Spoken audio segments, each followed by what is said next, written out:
Bonsoir à tout le monde. J'espère que vous allez bien. Je vais demander peut-être à Christian et à Alexis d'arriver. Tout le monde est en train d'arriver. Ah, je te vois pas, Christian. Ah, super. Voilà. Ça va? Je suis à côté de toi, là. Ah ouais, ça y est. Est-ce que Alexis est dans le coin? C'est assez impressionnant. Alexis, t'es là? Oui, bonjour à tous. Attends, je te vois pas. Vous me voyez? Attends. Hop. Il faut que je te trouve. Attends, parce qu'en même temps, j'ai tout le monde qui est en train d'arriver. Parce que je fais portier en même temps. Il faut que j'admette tout le monde. Tu es en direct des Franck, c'est magnifique. Ah ouais, c'est sûr. Je suis pas à la Londe des Morts. Hein. Je suis à Bélé. Hein. Ah oui, mais il y a de l'avance là, parce que Ah bah oui. les feuilles sont déjà bien développées. Mais en fait, on fait pousser le raisin sous serre ici, c'est pour ça. Attends, j'arrive pas à te voir. T'es où, Alexis? Ouais, il faut que tu mettes ta caméra on. Ta caméra, elle est off. Je l'ai mise. Ah, oui. super. Voilà, magnifique. Ça y est, je t'ai récupéré. C'est bon. Voilà. Bah, on est déjà une centaine presque, on est 100 déjà. Bon, bienvenue à tous. Donc d'habitude c'est des webinaires à 2, là c'est à 3. Hein, voilà. Écoute, donc première, il faut inaugurer. On va rentrer dans le vif du sujet. Peut-être qu'Alexis ou Christian, vous pouvez vous présenter. Qu'est-ce qui commence? Christian, je t'en prie. Allez, vas-y, c'est gentil, merci. Voilà. Donc bonjour à tous, je suis Christian Scalisi. Je suis sommelier et formateur. J'ai rejoint Franck il y a une dizaine d'années à la création de l'Institut Franck Thomas. On se connaît depuis une trentaine d'années. Voilà, donc on a partagé l'aventure du sommelier caviste depuis quelques années. Et puis moi, j'ai développé depuis 2 ans une certification en vin de Provence, puisque c'est ma région de cœur et puis c'est là où je suis basé. Voilà, et je suis amoureux du vin. Et donc ta certification s'articule autour donc de l'Académie du vin rosé, c'est ça, hein? Oui, c'est un peu le titre de l'enseigne. Je voulais essayer de donner une lecture, une lisibilité justement sur les vins de Provence à ceux qui souhaitaient un peu se professionnaliser et avoir une lecture peut-être un petit peu plus précise sur les vins et notamment sur les vins rosés, que malheureusement on laisse un petit peu de côté dans le cursus classique de la sommellerie, où c'est vrai qu'on parle beaucoup des blancs, beaucoup des rouges, et les rosés restent un petit peu sur le bord du chemin, ce que je trouve un tout petit peu dommage parce que c'est des vins qui demandent une lecture sensiblement différente, peut-être des rouges et des blancs, et qui ont tout à fait leur place aujourd'hui au même titre que les autres. Voilà. Et donc, mon cheminement a été fait il y a 2 ans à la création un peu de France Compétences. J'ai eu la chance que la certification en vin de Provence soit validée, ce qui en fait plus ou moins avec la Bourgogne. Alors, la Bourgogne a une certification sur la dégustation, mais finalement, la certification en vin de Provence est à ce jour la seule certification reconnue par France Compétences qui traite d'une région viticole sur ses connaissances un petit peu au sens large. Ok. Alexis, peut-être, à toi? Bonjour à toutes et à tous, je suis Alexis Goujard et j'entame ma 11e année comme dégustateur à la Revue du Vin de France. D'ailleurs, je suis en direct là. Je vous montre un peu les coulisses. Si vous entendez des glou-glou de bouteilles, c'est normal parce qu'on a attaqué avec Pierre Villapaléja salut Pierrot. et Jean-Emmanuel Simon les dégustations pour notre guide des meilleurs vins de France 2022. C'est notre labeur du printemps. En ce moment, on vient juste d'attaquer. J'espère que mes compères seront assez discrets pendant ce webinaire et je couvre notamment la Provence pour la RVF et la vallée de la Loire ainsi que la Champagne. Et c'est une région, la Provence, auquel je suis très attaché parce que j'ai commencé mes premiers reportages il y a un peu plus de 10 ans par la Provence, par Bandol, enfin toutes les appellations. Et c'est pour ça que je suis ravi de venir ici. Je suis venu accompagné d'une bouteille qu'on tentera certainement tout à Ouais. l'heure. Bah, moi, j'ai commencé déjà hein, à la vôtre. Moi, j'ai choisi Pareil. t'as choisi du blanc et toi aussi, c'est du blanc ou c'est du rosé, Christian? C'est du rosé. C'est du Ah, on va se rosé, poser la voilà. question là. On l'a tous coupé, ils nous l'ont coupé. D'accord. Je veux marquer une note. Ok, donc merci, merci Alexis de cette présentation. Je vous propose qu'on rentre directement dans le vif du sujet en se disant finalement, je vais ouvrir la question. Moi, voilà, je vais animer le débat et c'est vous qui parlerez. Moi, je parlerai un petit peu, je donnerai mon avis quand même, parce que la Provence est aussi ma région. Est-ce qu'on peut finalement faire un grand vin en Provence? Je ne sais pas qui veut parler d'abord, mais Alexis, vas-y. Évidemment, évidemment, c'est un des berceaux, le berceau méditerranéen, c'est le berceau de la viticulture en France et qui a une diversité de terroirs incroyable, des Baux-de-Provence jusqu'à Nice. C'est vrai qu'on cantonne un peu la Provence depuis plus de 10 ans autour des vins rosés qui représentent aujourd'hui près de 90% des volumes. Mais il y a une grande réflexion aussi autour des blancs et des rouges avec des cépages autochtones qui révèlent une identité à part entière, qui est un peu sous-estimée aujourd'hui, je pense, par les consommateurs, on pense souvent aux grands Rhône Sud quand on parle des grands rouges et des grands blancs du sud de la France, de la Méditerranée. Et puis les vignerons, j'ai l'impression qu'ils aussi perdent confiance en leur terroir en misant davantage sur les vins rosés qui représentent un marché important aujourd'hui, mais qui ne doit pas faire perdre cette identité forte qu'on retrouve dans les terroirs de Méditerranée en Provence. Quand plus de 80-90% de rosé, de moins en moins de rouge. Les blancs restent confidentiels et c'est pour ça que j'ai choisi un blanc aujourd'hui pour tu vois, montrer qu'il y avait de grands terroirs. je t'ai rejoint, Alexis. Bon, voilà. Et les blancs, ça représente 5% de la production. Et moi, je suis très attaché à cette couleur avec des canons esthétiques des blancs qui sont peut-être pas dans l'air du temps parce que aujourd'hui, on recherche des blancs rafraîchissants, très tendus avec une acidité assez élevée. On vient en Provence pour trouver un équilibre avec plus d'ampleur, du gras, moins d'acidité, un peu plus d'amertume et qui assume pleinement son caractère méditerranéen. Et pour les rouges, idem, c'est voilà, l'air du temps veut plutôt aller vers des vins assez glouglou, faciles à boire. Des grands rouges de Provence, notamment de Bandol, c'est un peu l'inverse. On a affaire à des vins un peu plus concentrés avec une certaine musculature, mais ça fait partie des grandes expressions qui vieillissent admirablement et surtout à des prix qui restent encore très abordables par rapport à certaines régions aujourd'hui dont les prix deviennent exorbitants. Christian, ta vision pour compléter ce qu'a dit Alexis, s'il te plaît. Ouais, je suis assez d'accord. C'est vrai que la Provence aujourd'hui, c'est 90% de rosé. Alors c'est le marché, c'est vrai que c'est le marché qui veut ça. C'est peut-être un peu la rançon de notre succès.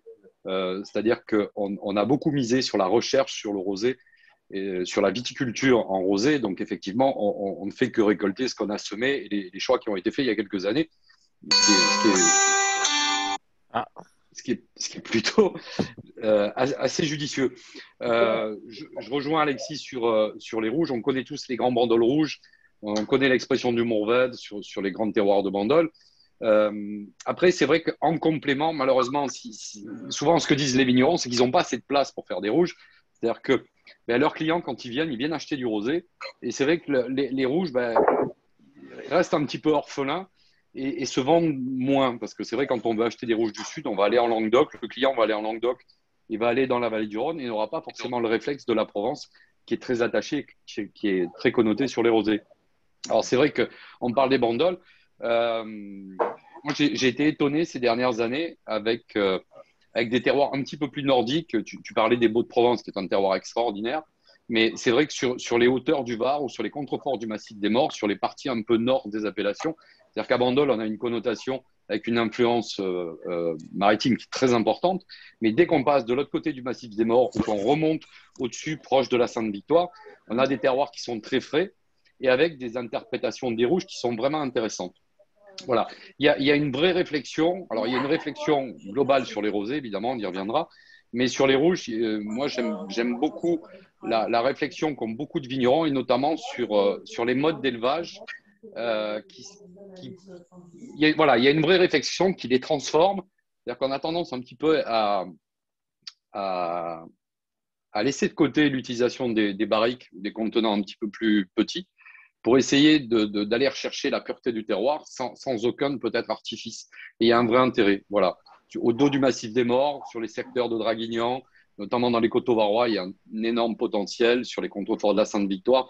Même derrière, lorsqu'on remonte un tout petit peu vers les Alpes de Haute-Provence, on est vraiment sur des grandes expressions de rouge et de pureté. Après, sur les blancs, je suis un peu limité, juste pour compléter, je ne veux pas être trop long non plus. Sur les blancs, je suis juste un petit peu réservé.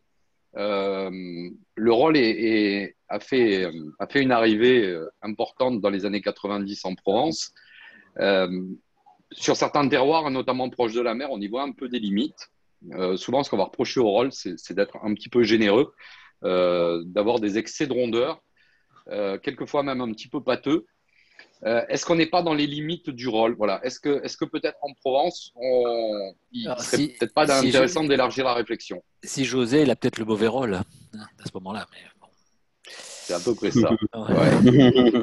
Alors, ce qui est intéressant, tu le soulignais, Alexis, sur la richesse des cépages autochtones. Il m'est arrivé, moi, il y a quelques semaines, de goûter plusieurs vins, notamment à base de clairette et du nid blanc, où franchement, dans les années 90, c'était franchement pas sexy. Il y a des vrais intérêts, notamment sur le nord du département. On redécouvre des unis qui ont des profondeurs qui sont incroyables. Alors, le rôle en Provence, qu'on appelle aussi Vermentino, selon les endroits, et pour répondre à une question. Ouais, il y avait une question, voilà, j'ai même rajouté son surnom dans le piédon, qui est la favorita.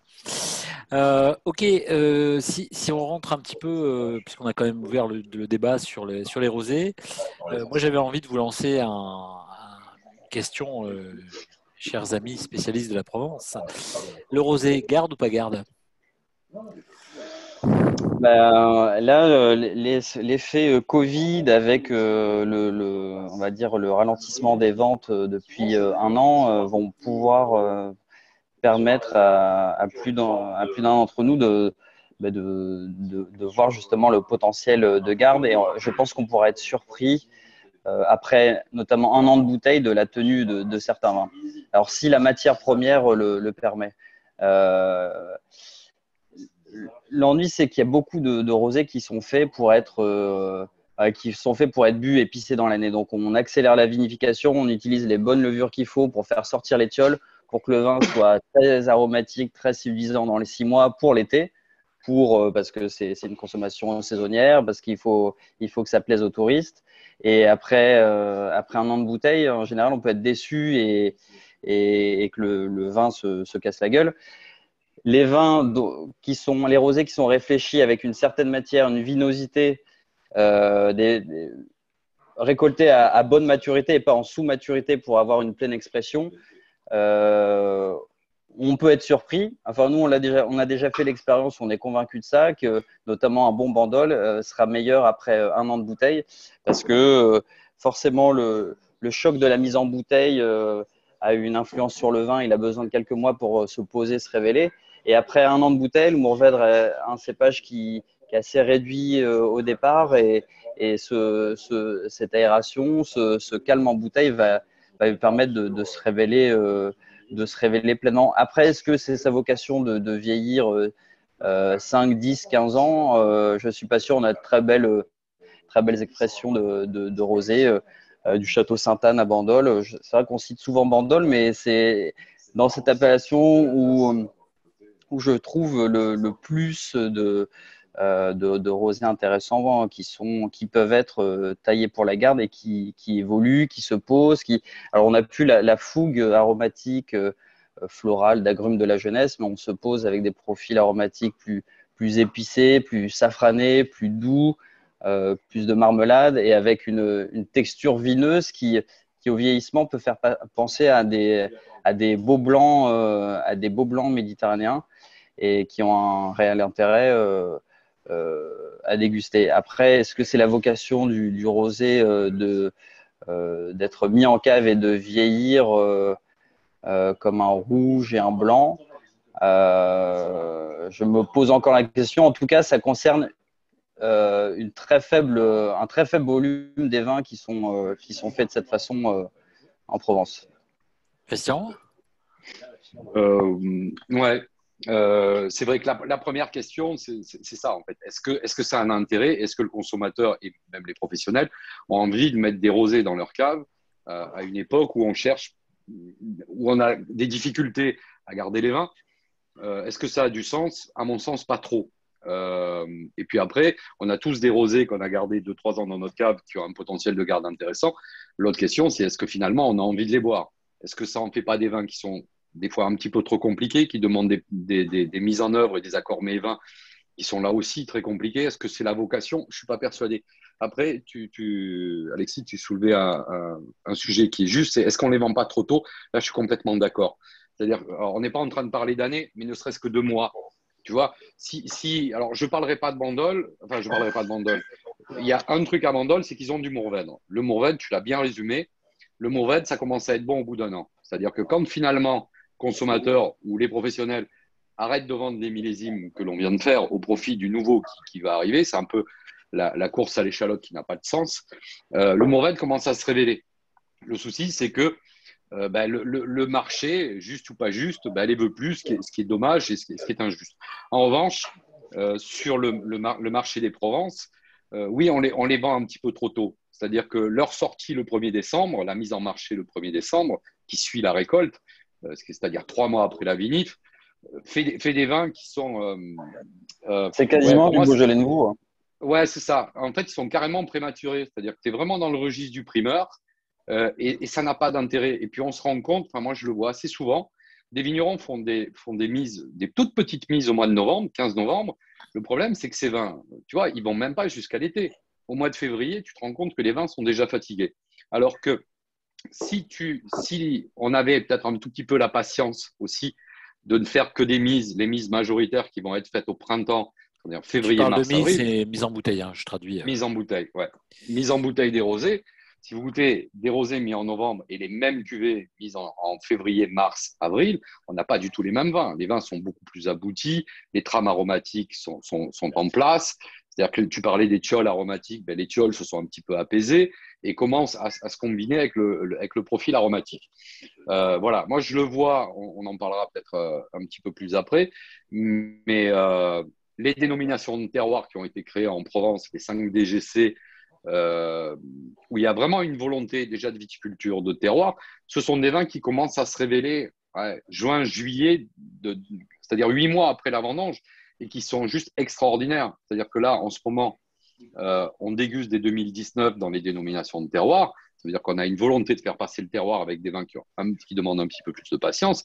Les vins sont extraordinaires, sont en place, ont perdu leur côté primeur, leur trame aromatique s'est posée, le terroir commence à se révéler, on n'a pas du tout les mêmes dégustations.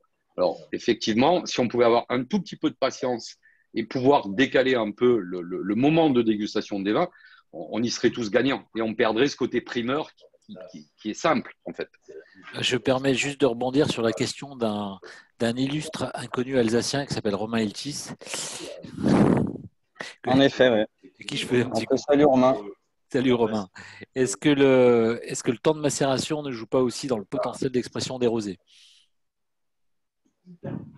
Si tu veux répondre, Christian, vas-y. Le temps de macération, en fait, il va se faire au pressoir, puisque la quasi-totalité des rosés en Provence sont faits en pressurage direct. Le temps de macération, je ne dis pas qu'il a pas d'importance, mais on a d'autres moments où on peut aller rechercher de la chair et de la texture, notamment en jouant sur les débourbages et notamment sur les collages et les élevages sur lit, justement. Moi, il m'est arrivé de regoûter il y a quelques semaines des 2019 qui étaient conservés en cuve sur lit. on avait conservé des trames aromatiques qui étaient très fraîches et de la chair. Donc, c'est pas à la cave, c'est pas forcément à la cave qu'on va bouger ça. Parce que le temps de macération influera sur la couleur, inévitablement. Et après, ben, on va parler d'un petit peu autre chose, quoi. Voilà. Mais pourquoi pas sur la structure aussi? On cherche, dans ce cas-là, on recherche un autre profil de rosé un peu plus structuré, plus charpenté.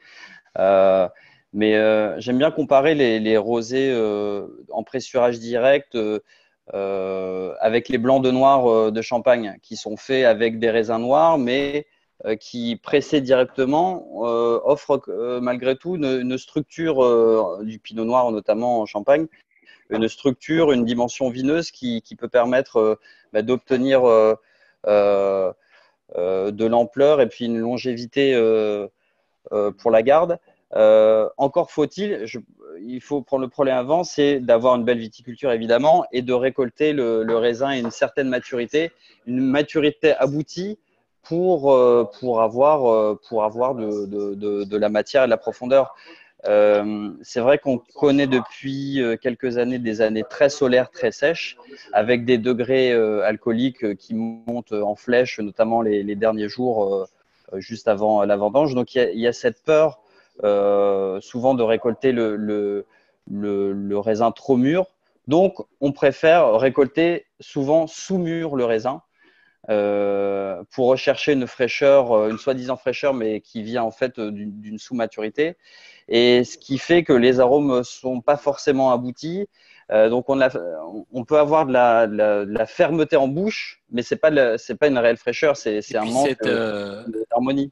Cette sous-maturité, elle traduit aussi une pauvreté dans la lecture du terroir, et on arrive à des choses qui sont standardisées et qui sont extrêmement, extrêmement décevantes, quoi. Alors, tu as souligné un truc, je suis d'accord avec toi, si on parle des Mourvèdres. C'est-à-dire que le Mourvèdre étant un cépage tardif, tu peux te permettre d'attendre.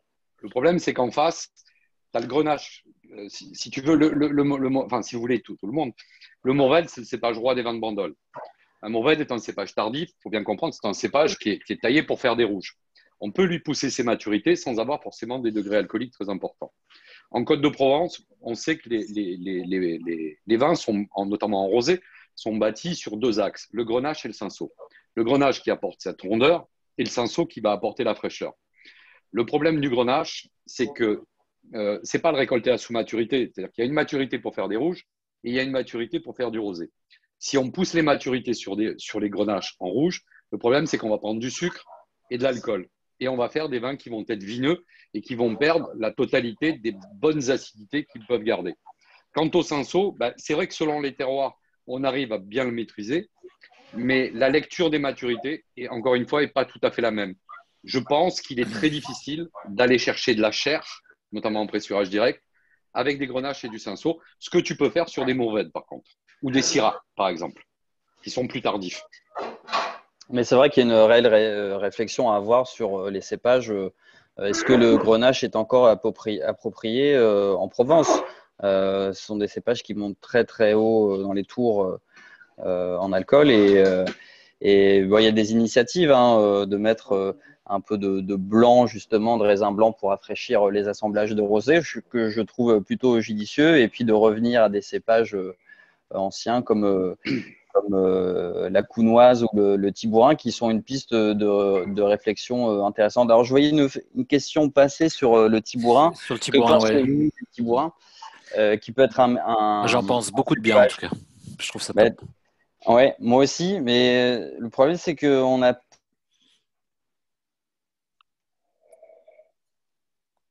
On t'a perdu, Alexis. Bien, mais Alexis, à part le Clos-Simone. Est-ce que tu peux répéter parce que tu as été figé pendant quelques instants? Oui, concernant le tibourin, je pense qu'on a malheureusement peu de références. On parle souvent évidemment du Clos-Simone qui fait des rosés merveilleux, qui vieillissent admirablement et qui fait avec des vieilles vignes qui font des cuvées fantastiques. Il y en a très peu plantés en Provence. J'en connais très peu d'autres qui le vinifient pur. Et ceux qui en ont, j'ai déjà goûté, l'assemblent et pour faire des rosés assez standards. Donc, évidemment, la référence, c'est Clos-Simone, mais j'aimerais avoir plus un éventail plus important de pur rosé de Tibourin? Alors, il y a un paramètre du Tibourin, c'est vrai que c'est un très beau cépage. Alors, ce qui est amusant, c'est quand vous discutez avec des vignerons en Provence, certains vont vous dire que le Tibourin, c'est le meilleur cépage du monde, et d'autres vont vous dire que c'est la pire merde qu'on puisse trouver. C'est un cépage qui est très sensible à plein de choses, à la maladie, à l'oxydation, à la maturité. Alors, ce qu'il faut savoir, c'est que le Tibourin, il aime bien voir la mer. Il est très rassuré quand il voit la mer. Et c'est vrai qu'il a deux terroirs de prédilection. Le premier en AOC, c'est le terroir de Fréjus, où notamment Jérôme Paquette au Château Paquette fait des Tibourins dans sa cuvée Angélico, là, qui est juste extraordinaire, sur des sols volcaniques. Franchement, ça donne des trucs top. Et au Pradé, qui est la commune qui dépend de l'appellation Pierrefeu, donc on est en bord de mer derrière la colline de la Colle Noire, des interprétations. Tu parlais, le Clos de Sibonne fait un style de rosé qui lui est propre, avec son cépage historique. Vous avez juste à côté, si tu as l'occasion, tu as peut-être déjà dû goûter, Alexis, à la Navicelle. Il a longtemps fait des purs Tibourins, justement, qui avaient une grande capacité de garde. Alors, c'était peut-être à la fois sa grande qualité, c'est d'avoir de la complexité, et peut-être un petit peu la contre-difficulté, c'est que le Tibourin, c'est un cépage, si tu n'attends pas 2 ou 3 ans pour le goûter, c'est super compliqué. Tu le vois bien au Clos Sibonne. Moi, j'ai des 2016, il commence à être très bien maintenant. Navicelle, il me reste des 2012 dans sa cuvée Insolent. Alors, on a une couleur qui est totalement inattendue. Par contre, les vins ont une grande profondeur. Alors là, on en revient encore une fois. Est-ce que ça a un intérêt? Alors, Fréjus, malheureusement, j'allais dire, en fait un petit peu les frais parce que c'est ce qui fait un peu le drame un peu de l'appellation où ils ne sont pas trop suivis. Mais oui, comme tu l'as souligné, des vieux cépages provençaux, tu parlais de la counoise, on parle du Tibourin, dans la mesure où certains vignerons peuvent le mener à maturité, ça donne des choses qui sont Non, extraordinaires. en fait, Mais ce qu'il faut voilà, ça mettre, leur donne cette capacité à aller plus loin. comme le dit Romain, ce qu'il faut faire, il faut mettre du braquet partout. Là, tout est réglé. Quelle bonne idée. Mais en Alsace, peut-être, s'il pouvait arracher ses pinots noirs et mettre du braquet, dans sa parcelle, justement, ça peut être sympa. Romain, je te donne une idée là. Mais c'est vrai que le braquet, c'est un autre cépage fragile auquel peu de vignerons veulent se confronter parce que aussi très, très sensible aux maladies. Ouais. Il y a une piste aussi, enfin, il y a 2 pistes en Provence officiellement qui sont creusées dans l'amélioration et la réflexion sur les cépages, comme tu disais.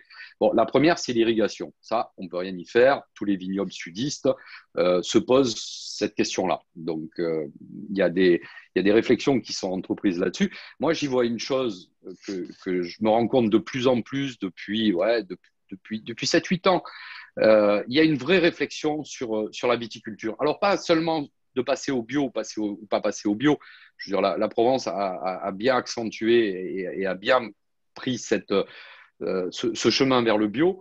Mais il y a une vraie réflexion sur la viticulture. Je vois de plus en plus des vignerons qui produisent majoritairement du rosé, comme quoi c'est pas incompatible, avoir une vraie réflexion sur la compréhension du terroir, sur la viticulture, sur des pratiques plus réfléchies, sur des bonnes pratiques, comme on dit, de bons paysans. Voilà, il y a une réflexion sur le terroir, sur le cépage, sur le matériel végétal. Voilà, moi je me retrouve depuis quelques années à avoir des discussions avec des vignerons sur la viticulture, là où il y a 15 ans on ne te parlait que de vinif. Voilà. Et des discussions qui sont passionnantes, hein, parce qu'il y a une vraie réflexion sur le terroir. Oui, il est en effet grand temps de se pencher finalement dans cette dimension où l'énergie de la terre se révèle dans le raisin et dans le verre. Hein. Ouais, et franchement, on n'est pas en retard. Alors, c'est souvent, des fois, ça peut paraître bizarre, que pour faire du rosé, on réfléchisse à la viticulture, mais je vous assure, je vois une vraie réflexion. On peut être capable de passer des heures avec des vignerons. Moi, je me rends compte qu'ils ont beaucoup plus de choses à dire sur la viticulture, sur la réflexion sur la viticulture, que des fois sur la vinification, où le process, il est réglé. Voilà, quand vous allez vous discuter avec le centre rosé, vous discutez avec Gilles Masson ou Nathalie Pouzalgue, aujourd'hui, on parle de viticulture. Alors, ce n'est pas un truc qu'on vient de découvrir, mais quand on parle de viticulture, ça veut dire qu'on a une vraie réflexion sur le terroir et qu'on a une vraie envie de transmettre des vins de terroir et des Moi, vins d'émotion. je dirais juste une chose, il était temps, hein. Alexis, tu veux commenter? Oui, bien sûr. Et j'aime bien faire le parallèle de la Provence actuelle avec la Champagne, la Champagne qui a émergé avec des vins en fait très techniques au départ. On parle de marque, on parle d'un savoir-faire, d'une manière de vinifier, d'avoir le champagne le plus, alors selon les styles des maisons, un champagne très vif, tendu, et d'autres maisons qui vont chercher un style plus vineux. Donc il y a un effet terroir, mais surtout un savoir-faire maison qui donne une signature et un goût.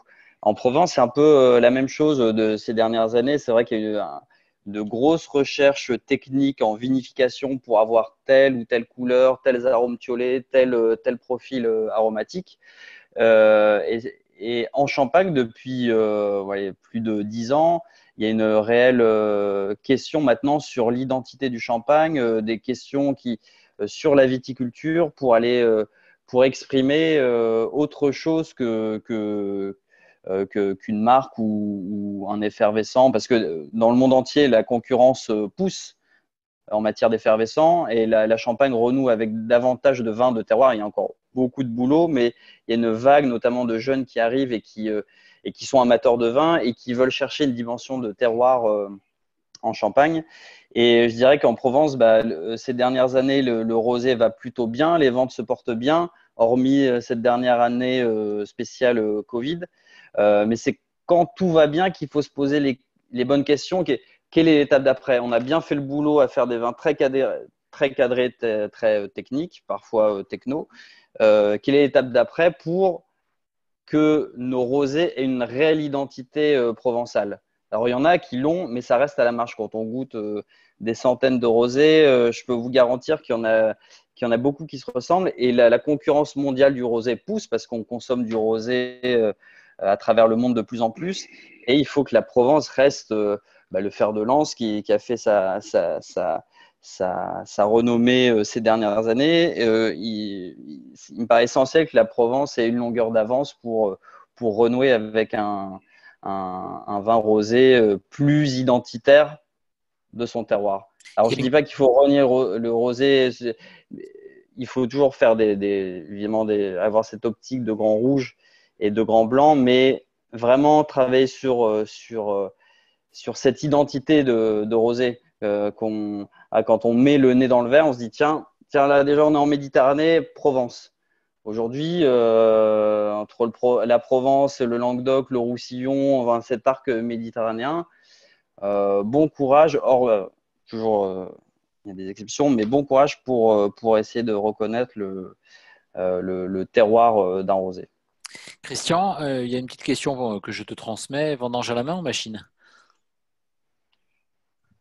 C'est rigolo parce que j'en ai parlé cet après-midi. J'allais dire, il faut voir le process global. Aujourd'hui, on a des machines à vendanger. Non, je vais le prendre à l'envers. Vendange à la main, il faut savoir qu'il y a deux choses. Pour faire un bon rosé, aujourd'hui, il faut maîtriser le froid et l'oxydation. Si on vendange à la main, le problème, c'est que vous vendangez en plein milieu de la journée, le 15 août à la Londe, je vous garantis qu'il fait 45 degrés dans les vignes. Donc, si c'est pour vendanger à la main, coller tout dans une benne, arriver à la cave et passer à l'échangeur de froid qui, en quelques secondes, va vous descendre la vendange de 40 degrés à 8 degrés, ça ne me plaît pas trop, ça. Je veux dire, le choc thermique est un petit peu violent pour le raisin et finalement, on va perdre le bénéfice que l'on a fait. Alors, il y a des procédés, là où beaucoup de vignerons ont une vraie réflexion. C'est-à-dire que certains s'équipent de containers de froid, par exemple, vendangent en cagette, mettent les cagettes dans des containers réfrigérés pendant 24 heures, de façon à redescendre tranquillement la température des raisins à une température de 10-12 degrés, ce qui va éviter le choc thermique et le passage à l'échangeur de froid. Après, aujourd'hui, on a des machines à vendanger quand on a une viticulture et qu'on a travaillé sa vigne de façon à ce qu'elle puisse recevoir une machine à vendanger. On a des machines à vendanger qui sont extrêmement performantes, qui permettent de vendanger vite, plutôt des raisins de qualité sans les hacher n'importe comment. Voilà, moi j'en discutais il n'y a pas très longtemps avec Olivier Fayard à Sainte-Marguerite. eux, ils doivent vendanger, enfin, comme d'autres, hein, ils doivent vendanger vite et le mieux possible en préservant les jus. Donc, c'est vrai que, j'allais dire, il faut le voir un petit peu dans la globalité. Je suis ni pour ni contre. Simplement, il faut voir le. Ben oui, je suis désolé, je t'ai fait une réponse un peu normand, mais Je vais laisser. il faut voir le process dans la globalité. Je pense qu'avec une bonne. J'ai plutôt tendance comment dire, à être plutôt dans la machine. La problématique, c'est que la machine, enfin, pas la problématique, l'avantage de la machine, c'est que le vigneron, il monte à 2 heures du matin sur la machine.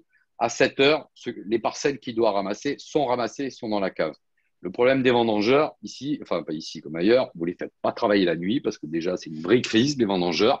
Que vous avez l'inspection du travail qui vient vous demander si tout le monde est heureux, s'ils ont bien la lampe qui va bien, enfin, etc., etc. On connaît les problématiques liées aussi à la main-d'œuvre. Voilà. Alexis, je te laisse réagir. Je sens que tu as quelque chose à dire. Ouais, mais je suis pas un anti-machine du tout. Surtout vu les conditions de vendange, c'est vrai ces dernières années très chaudes et il est préférable de faire entrer des raisins plutôt frais en cave que trop chauds pour préserver cette fraîcheur et, euh, et que les vinifications se passent bien. D'autant que les dernières machines à vendanger sont ultra performantes. Après, c'est dans la manière du pressurage aussi. Je pense qu'il y a à la champenoise encore, la manière de pressurer le raisin, égrapper et macérer légèrement ou directement en grappe entière. Donc la grappe entière peut avoir son intérêt pour pas justement extraire de la verdeur de la rafle, mais quand la rafle est mûre et que le jus peut s'écouler à travers les rafles dans le pressoir, ça peut avoir un intérêt, notamment de trouver une texture différente qui fait partie des paramètres de vinification. Et puis, j'irai plus loin après, c'est on va dire, dans la vinification des rosés. C'est vrai que ces dernières années, le rosé marche bien. On recherche des rosés les plus clairs possibles avec un certain goût. Commercialement, ça marche. Donc, on utilise telle ou telle levure. Il y a tel ou tel œnologue qui nous conseille de faire ci. Allez utiliser tel charbon pour avoir cette couleur. En fait, on calibre comme une recette. On calibre le vin pour qu'il plaise au marché. Et ça marche comme ça. Ce qui fait qu'il manque un peu de poésie, un peu de créativité dans cette approche de vinification. Ça Donc, manque d'âme. Ouais, il y a quelques vignerons qui essaient d'autres. Bon, on a essayé les rosés en barrique, mais au moins il faut pas que le succès commercial bride la créativité des vignerons. Il faut garder en tant que vigneron, surtout quand ça va bien, aller au-delà, trouver une petite folie, une petite fibre artistique, à essayer un autre cépage, un autre mode de vinification, un contenant différent pour la vinification et l'élevage. Sinon, on rentre dans le même schéma. Les rosés ont tous le même profil et on cantonne le rosé à un vin qui n'est pas un vin en fait, parce que malheureusement le rosé n'est pas, pour la plupart des gens, n'est pas considéré comme un vin à part entière. On va boire un rosé, c'est une boisson à part entière. On ne le met pas sur le même plan qu'un blanc et un rosé. Et pour toucher des amateurs, pour donner un petit peu plus de frisson, il faut absolument des rosés un peu différents qui nous donnent envie d'explorer cet univers et pas qu'on se retrouve avec des marques qu'on goûte des rosés d'une marque à l'autre qui se ressemblent. Qui est tout le même goût. J'ai vu que tout le monde avait un verre à la main. Est-ce qu'on peut peut-être dire un petit mot sur ce qu'on goûte? Je peux rajouter un truc, Franck? Vas-y, je t'en prie. Hein. En fait, ce que tu viens de décrire est valable dans toutes les régions. Si tu veux, à Bordeaux, on va faire des vins qui sont extrêmement standardisés, des vins boisés. Ce que tu viens de décrire, c'est que tu as des vignerons dans toutes les régions du monde qui vont faire des vins un petit peu standardisés, où leur volonté va être de plaire à leurs clients. Et effectivement, à partir du moment où le vigneron est interventionniste, là, je te rejoins complètement. C'est-à-dire qu'on va faire des vins qui vont être standards. Mais ça, la Provence n'en a pas le monopole. Et, euh, et la Provence, il y a beaucoup de vignerons, enfin, il y a des vignerons qui, effectivement, où leur volonté est juste de faire du vin et de faire un Côte de Provence. Comme tu dis, ils se ressemblent tous. Moi, j'y mettrais 2 étages. Il y a cela, comme dans toutes les régions. Et après, il y a une frange qui, aujourd'hui, grandit de plus en plus, depuis 6-7 ans, où ce que tu as décrit tout à l'heure, ça a été le cheminement de la Provence. C'est-à-dire, on a essayé de faire des bons rosés. On a fait des rosés techno, puis on a fait des rosés qui étaient moins techno, qui étaient plus dans le registre de la séduction. Et aujourd'hui, l'étape suivante que moi je vois depuis un peu moins d'une dizaine d'années, c'est la recherche de l'expression du terroir. C'est-à-dire être le moins interventionniste possible tout en suivant un process. Il y a une vraie réflexion sur l'utilisation des levures, comme on l'a dit, beaucoup plus que ce que l'on croit. Alors, il y en a toujours qui cherchent à travailler des levures aromatiques et qui chercheront à exprimer l'expression des tilleuls et des rosés aromatiques. Et après, on a cette frange de vignerons, un petit peu comme partout, comme tu faisais le parallèle avec la Champagne, je te rejoins aussi. Et on a cette frange de vignerons, et notamment, je le répète encore une fois, tous ceux qui ont initié la volonté des dénominations de terroir, où là, ça a un vrai sens, où on a une réflexion qui est moins interventionniste. On cale le truc, mais on est moins interventionniste. Et là, on arrive très clairement à exprimer des rosés qui sont franchement très différents. Je veux dire, quand vous prenez des rosés qui sont en Côte de Provence, Sainte-Victoire, des rosés qui sont en Lalande, d'autres en Pierrefeu, Notre-Dame-des-Anges pour la dernière et Fréjus, vous les mettez les uns à côté des autres, je vous garantis qu'ils n'ont rien en commun. Il y a une vraie typicité. Je veux dire, sur la Sainte-Victoire, on les travaille beaucoup en dégustation intuitive. Je veux dire, ce sont des vins qui sont très frais, avec des acidités qui sont très fraîches. Ce sont des vins qui sont produits sur des sols calcaires. On a donc des vins qui sont beaucoup plus tranchés, avec moins de rondeur. Et en opposition, il y a un triptyque en Provence, enfin, pas un triptyque ou un duo, peut-être simplement, c'est être capable de lire le lien entre l'influence de la mer et le terroir. C'est-à-dire qu'en Provence, on a énormément de massifs et on a des terroirs et des micro-terroirs qui sont quand même assez marqués et qui ont une influence considérable justement sur le résultat et le profil gustatif des vins.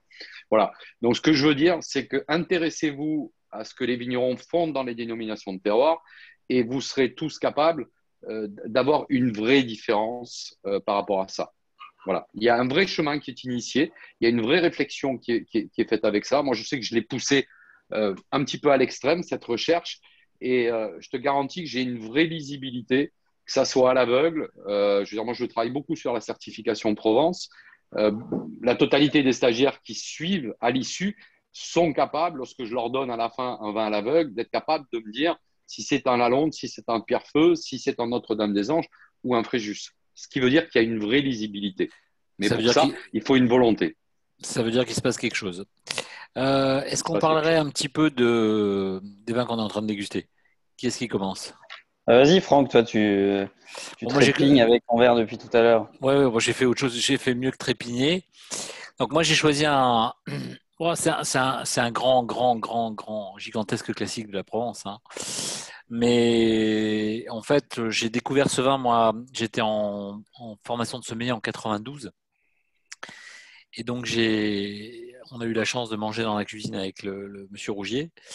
Et il nous avait ouvert un blanc 59. Avec une brouillade aux truffes qui nous avait fait. Voilà. Donc là, j'ai compris que finalement, en Provence, alors il n'y a pas que Simone, bien sûr, parce qu'on parle de Simone. Il n'y a pas que là qu'on fait des grands blancs, mais je trouve qu'il y a un terroir qui est quand même assez incroyable. Et donc voilà, j'ai pris un 2007. Voilà, 2007. Moi, je suis un grand fan de Simone. J'ai une vingtaine de millésimes en cave. Je trouve que je pense que c'est un terroir qui pourrait être libéré encore plus qu'il ne l'est. Mais je veux dire, il y a une telle vibration dans l'endroit, il y a une telle vibration dans le vin. Et donc, voilà.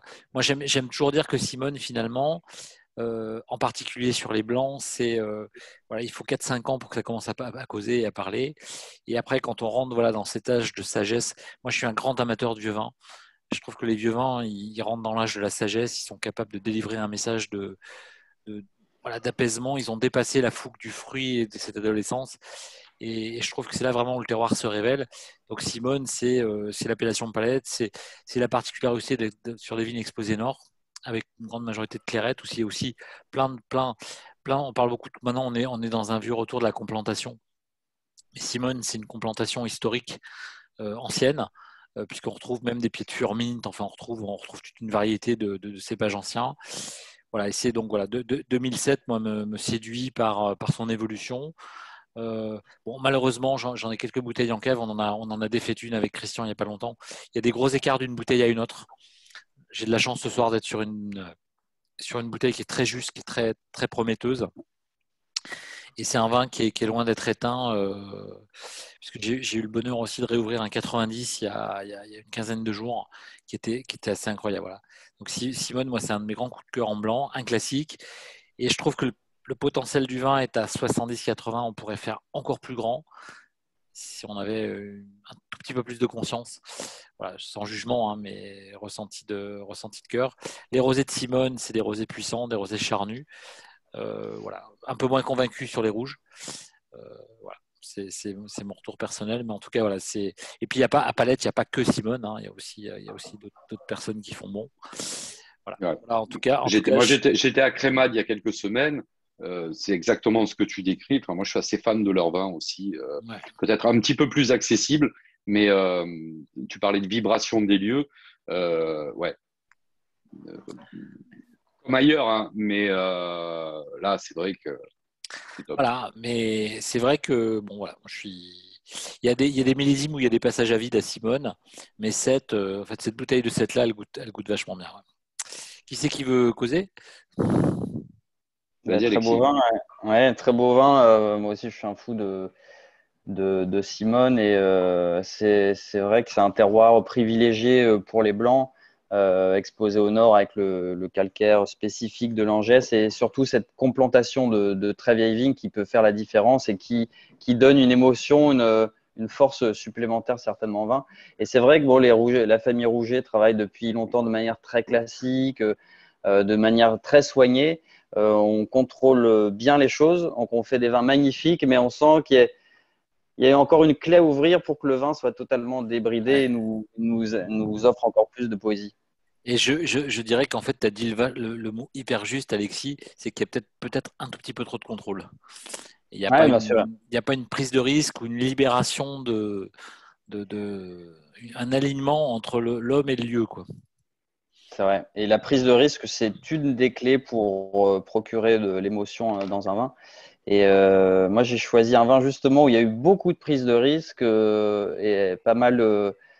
Ça n'a pas mal de loupés, mais il y a eu des bouteilles parfois douteuses. Mais quand le vin est juste, on se régale beaucoup dans une appellation historique pour les rouges qui est de plus en plus marquée rosé à 80% et les blancs vraiment de façon très anecdotique. C'est à Bandol et le blanc qui me touche le plus dans cette appellation, c'est le château Sainte-Anne à Sainte-Anne-d'Evenos. Donc on est à l'est de l'appellation et ça fait partie avec Olioul des terroirs plutôt frais et avec un château Sainte-Anne très particulier qui est une approche assez libre, hein, très peu interventionniste, avec très peu de soufre, levure indigène. On essaie d'aller de rechercher une expression assez libre du vin, sans trop de contrôle justement, ce qui a parfois engendré des loupés. Et là, c'est un assemblage d'uni blanc et de clairette, moitié-moitié. Là, c'est un 2019, donc avec une robe déjà bien dorée. Et en fait, j'ai fait une verticale il n'y a pas longtemps de Sainte-Anne blanc, remonté jusqu'à 95. Et ce qui m'a interpellé, c'est que c'est un vin qui est fait, on sent une certaine maturité des raisins, vinifié le plus simplement possible, élevé 6 mois en cuve époxy avant d'être mis en bouteille. Donc, il n'y a pas d'élevage d'un an ou deux en barrique, sur lit, etc. C'est assez fait. C'est un vin qui est fait dans son plus simple appareil. Et et malgré ça, une tenue au temps qui est assez formidable. Donc, il n'y a pas la profondeur, la puissance et la complexité à la garde d'un Simone, par exemple. Mais c'est un vin qui après 5, 10, 15 ans, prend un profil très différent et affirme son caractère méditerranéen de fenouil, de gentiane, d'anis et puis d'épices avec un beau gras, de l'ampleur et une amertume qui en font un très bon compagnon de table. C'est la famille Dutheil de la Rochère qui possède ce domaine depuis plusieurs générations. Et voilà, ce que j'aime, c'est la prise de risque que ces gens prennent dans la vinification, qu'on a parfois tendance à oublier en Provence. Alors évidemment, tu disais Christian tout à l'heure que dans toute région, il y a des vins standards et des vins commerciaux, et c'est loi parce qu'il y a un marché en face, il y a des gens qui veulent boire ce type de vin.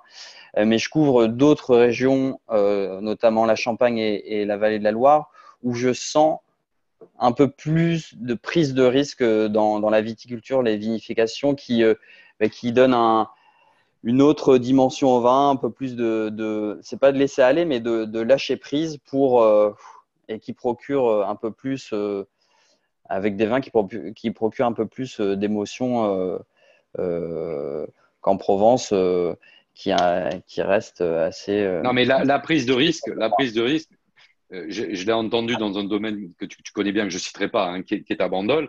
On se faisait une réflexion à l'issue de dégustation interne, c'est qu'on se rendait compte qu'aujourd'hui, beaucoup de domaines sont aux mains de régisseurs qui sont des employés, hein, et demander à un employé de prendre des risques. Le viticulteur, tu es le propriétaire toi-même, tu prends tes propres risques. Après, quand tu es aux commandes du domaine, voilà, c'est compliqué, mais je suis complètement d'accord. La prise de risque, à un moment, je suis d'accord. Et Sainte-Anne, ce que tu peux dire aussi, c'est que ça fait partie des rares domaines à Bandol qui ont un vrai terroir de blanc, quoi, ça aussi.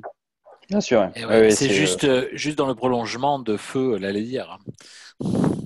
Ouais, c'est ça. Exactement, ça fait partie, c'est un terroir privilégié pour les blancs. Et c'est vrai, pour finir, c'est vrai que la prise de risque quand on est propriétaire, voilà, le foncier actuellement en Provence, surtout sur la côte, est devenu inaccessible, à part pour quelques investisseurs qui souvent achètent la propriété pour avoir le beau mas provençal qui après. Et l'activité viticole vient en second plan et sans vrai amour du vin, et ce qui laisse peu de place aux jeunes gens inspirés qui voudraient s'installer en Provence pour faire des profils de vin différents. Alors ils sont obligés d'aller dans le Très-Haut-Var, planter du mollard. Ouais, ou Alexis, tu connais bien Mirko Tépus, hein, qui est à Esparon-Palière, oui, bien sûr. dans le Grand Nord. Je veux dire, c'est ça, hein, on était avec lui il y a quelques jours. C'est ce qu'il nous disait. Il disait le foncier dans les appellations du sud du département sont totalement inaccessibles. Donc, il a été obligé d'aller acheter des terres au milieu de nulle part. Bon, après, il a un vrai talent. Donc, c'est intéressant. Ça nous ouvre notre esprit, mais c'est bien.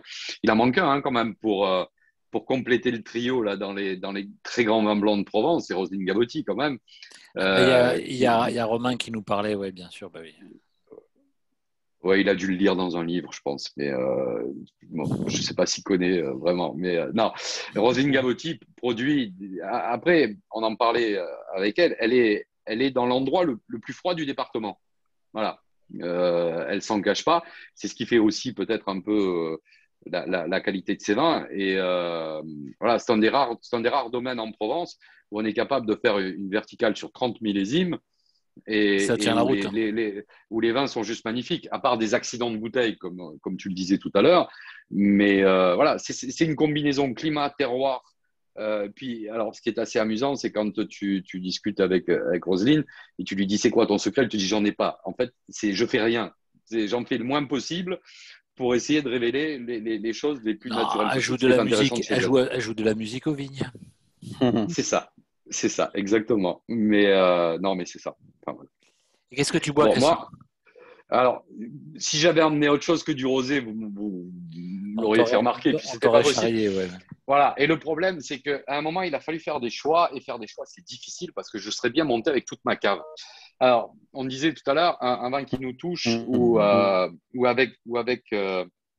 j'ai choisi un petit peu peut-être la découverte. Alors, on le verra peut-être pas très bien parce que l'étiquette est transparente. Mais moi, j'ai choisi de vous emmener sur mon terroir de cœur qui est Pierrefeu. Et un domaine et une famille que j'aime particulièrement, c'est le domaine de la Portanière qui est perdu dans la vallée de Colobrières sur la partie peut-être la plus sombre de Pierrefeu, sur des argiles calcaires, avec un microclimat qui est bien particulier. Et moi, c'est une toute petite domaine, ils font un peu de polyculture, ils font plein de choses, ils cultivent des pommes, des légumes, etc. Et la famille Blancard, avec Pascal et son mari, aujourd'hui, il y a Pénélope qui représente la jeune génération, qui amène le côté un petit peu fun au vin. Et moi, j'aime leur interprétation parce qu'il y a de la prise de risque, il y a un côté un petit peu naturel et j'aime bien parce qu'ils font des vins qui sont extrêmement précis, qui sont toujours très typiques de l'appellation de Pierrefeu, c'est-à-dire des vins avec du caractère, de la force, de la complexité aromatique, voilà, des notes d'agrumes, d'épices. Voilà, on a des vins quand même qui sont assez profonds, qui ont de la stature en bouche, avec lesquels on fait des accords mévins qui sont extraordinaires. Et voilà, il y a ce côté un petit peu fun, ce côté un petit peu traditionnel. Et puis, je rajouterais juste alors, ils font aussi des grands rouges, parce qu'ils font vraiment des grands rouges sur Pierrefeu, qui est un grand terroir historique. Et je ferai un petit peu le lien justement avec l'intérêt des dénominations de terroir. C'est que les dénominations de terroir, ce sont des associations de vignerons qui ont décidé de se mettre ensemble pour promouvoir leur terroir. Et ce qui est intéressant, c'est que ces dénominations de terroir nous donnent accès peut-être à des domaines que l'on ne connaît pas. C'est-à-dire, lorsqu'on sort un petit peu des grosses machines qui sont déjà bien installées avec un bon réseau de distribution, ben, vous vous rendez compte que, enfin, moi, j'ai adoré quand j'ai fait la dégustation des Notre-Dame des Anges, d'y découvrir des domaines, en fait, on ne goûte jamais ou qu'on ne connaissait pas. Je veux dire, en Notre-Dame des Anges, il y a deux domaines que j'aime bien, c'est de mon père et le domaine des Fouquettes, du président d'Asiano. C'est des domaines qui ne sont pas sur le devant de la scène. On s'y intéresse parce que finalement, c'est l'appellation qui va nous faire aller les chercher et les découvrir. Et on va trouver des vins qui sont juste extraordinaires. Tu parlais de prise de risque tout à l'heure ou d'autres élevages. Jean-Pierre fait un essai, enfin, c'est plus un essai, mais il fait une petite cuvée qui passe je crois, en œuf béton pendant quelques mois. Ça donne de la profondeur, ça donne un peu d'allonge au vin. Voilà, c'est juste extraordinaire et c'est pas mal. Et un petit dernier aussi dans les Il genres. y a une personne qui n'a pas compris le domaine de la portalière. Tu peux remonter La portanière, mais il est écrit juste au-dessus par Cédric. Le domaine de la portanière qui est sur la route de Pierre, enfin sur la sortie de Pierrefeu, sur la route de Colobrières. C'est juste extraordinaire avec des rapports qualité-prix qui sont juste incroyables. Et un petit dernier, j'aime beaucoup, c'est le domaine du Favanquet. Alors la particularité, c'est que c'est deux couples qui ont repris 3 hectares en appellation Lalonde. Alexis, tu connais bien, en fait, on est au-dessus du village, sur le lieu, au-dessus des Pansards, dans ce tout petit cirque qui regarde la mer, qui est juste extraordinaire. Et ils ont repris un domaine qui était des terres qui étaient un petit peu à l'abandon. Je parlais de réflexion sur la viticulture.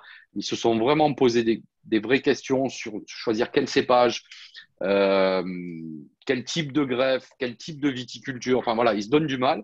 Puis ce que j'aime bien, c'est que c'est très représentatif du terroir. C'est-à-dire qu'il y a cette rondeur caractéristique des vins de la Londe, cette salinité, cet équilibre et ce fruité caractéristique que l'on a dans les parfums, tout en alliant avec de la complexité. Et puis un petit truc, c'est que c'est vinifié par la cave des vignerons de la Londe avec Éric Dufault, qui se permet de vinifier quelques petits domaines et qui fait ça vraiment avec beaucoup de justesse. C'est un peu le contre-pied des caves coopératives qui, comme tout le monde le sait, fait des grands vins, des vins qui sont identitaires.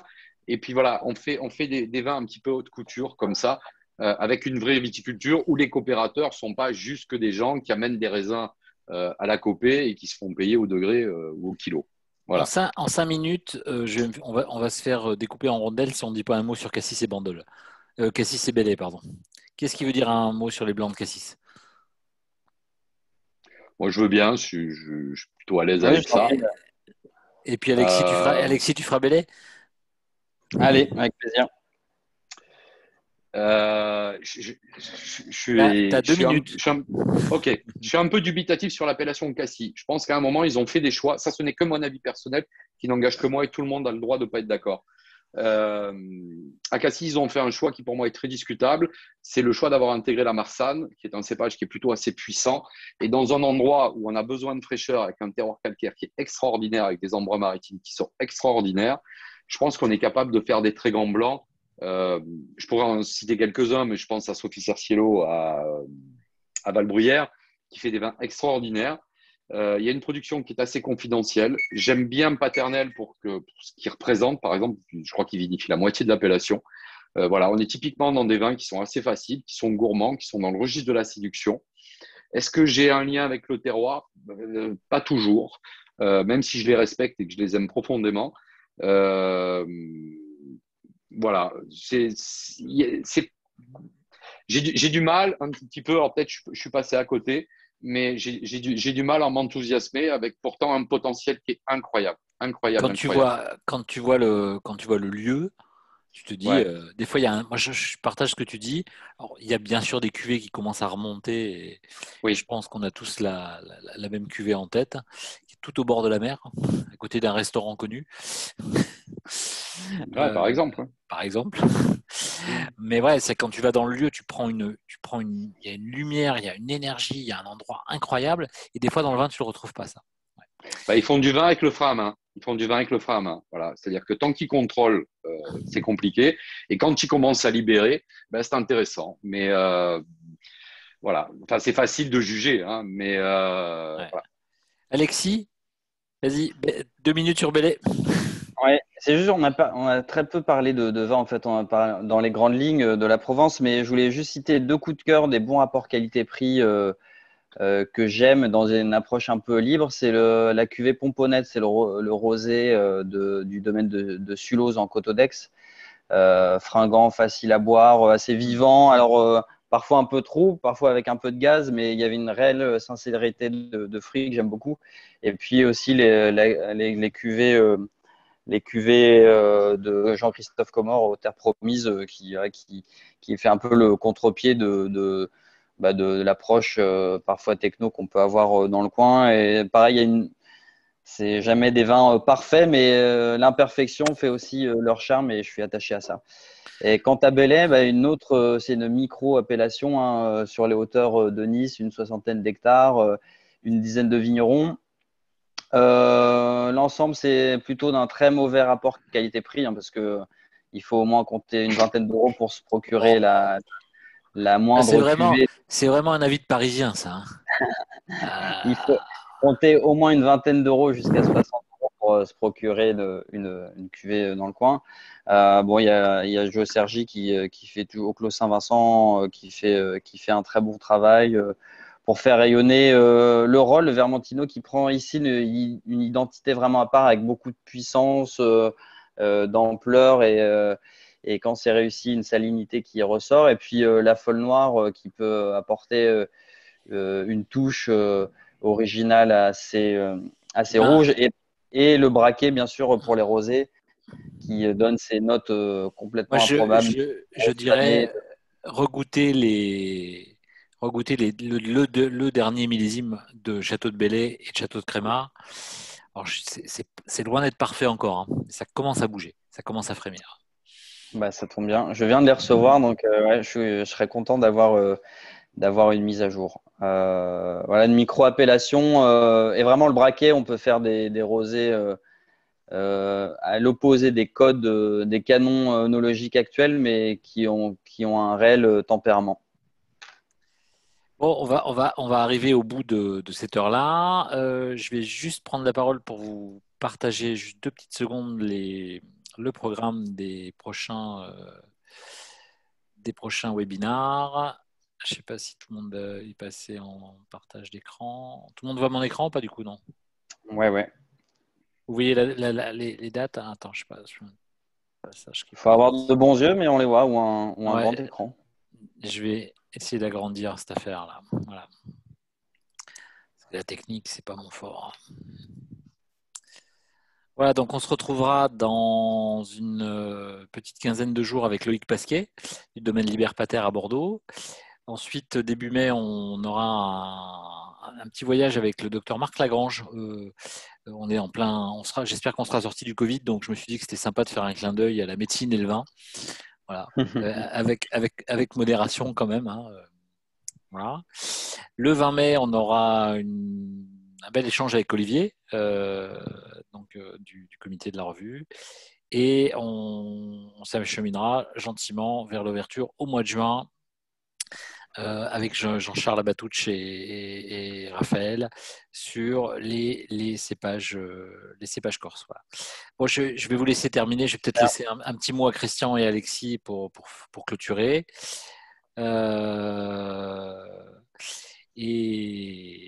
Et puis, un grand merci à vous tous d'être là. Je fais un petit coucou à 2-3 personnes que j'ai vues qui sont inscrites sur les formations à distance de la Revue des Vins de France Académie samedi. Donc, on aura l'occasion de se voir.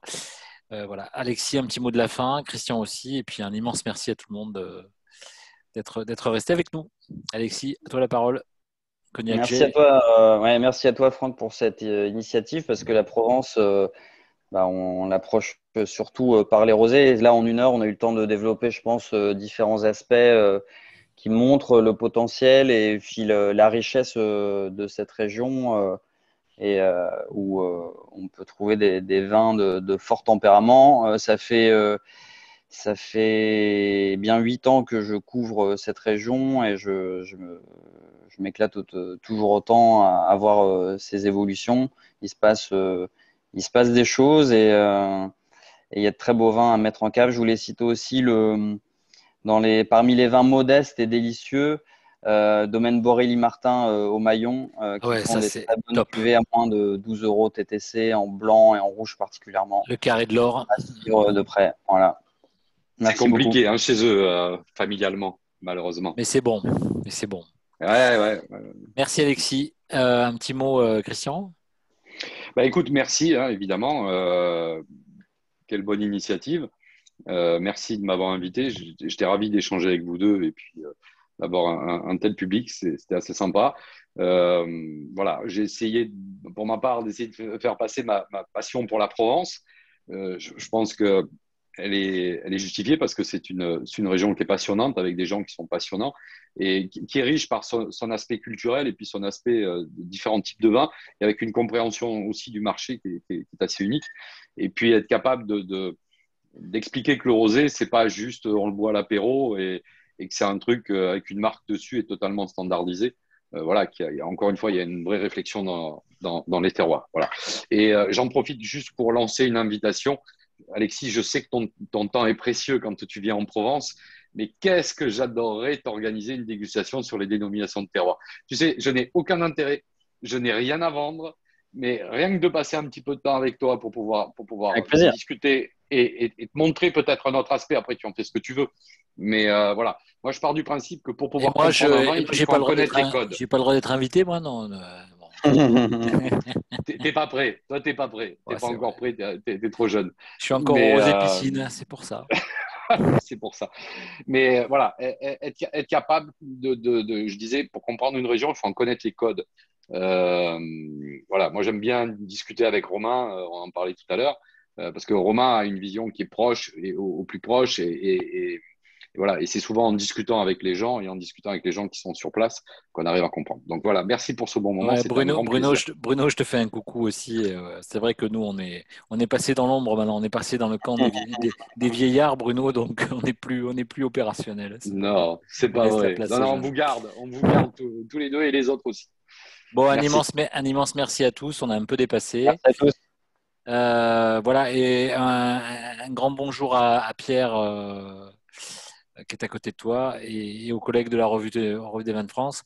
N'oubliez pas, le seul magazine qui vaut la peine d'être lu, la Revue des Vins de France, avec la parole d'Alexis. Là, on est sûr d'acheter du bon vin. Donc, voilà. Il y en a qui ont dit que c'était la Bible. Hein, donc, disons que... Amen. Amen. Voilà. Allez, bonne soirée à tous. Et chose importante, n'oubliez pas de prendre l'apéritif ce soir. Merci à vous tous. Bonne soirée. Salut. Salut. Bonne soirée.